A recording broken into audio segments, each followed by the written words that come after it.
ఈ సంవత్సరం మనం చూస్తే యోగా దినోత్సవ థీమ్ వచ్చి యోగా ఫర్ హెల్తీ ఏజింగ్. అంటే వృద్ధాప్యంలో కూడా ఆరోగ్యంగా జీవించడానికి యోగాని ఏ విధంగా జీవన విధానం చేసుకోవాలనేది మెయిన్ థీమ్. ఇది ఒక కార్యక్రమం కాదు, ప్రతి ఒక్క వ్యక్తి, ప్రతి ఒక్క ఫ్యామిలీ నిత్య సాధనగా దీన్ని అవలంబించాలని ప్రతి ఒక్కరిని కోరుకుంటున్నా.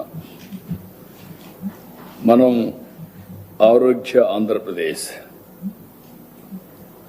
స్వర్ణాంధ్రప్రదేశ్ అవన్నీ సాధించాలంటే యోగాంధ్ర చాలా ముఖ్యం.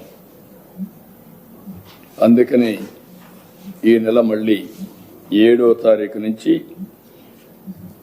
20వ తారీఖు వరకు 14 రోజులు రాష్ట్రం మొత్తం ఈ కార్యక్రమాన్ని మళ్ళీ ఒకసారి అందరిలో కూడా ప్రాక్టీస్ చేయించడం, అందరినీ భాగస్వాములు చేయాలనుకుంటున్నాం. 1 కోటి మంది మినిమం, దానికంటే ఎక్కువ వస్తే మంచిది.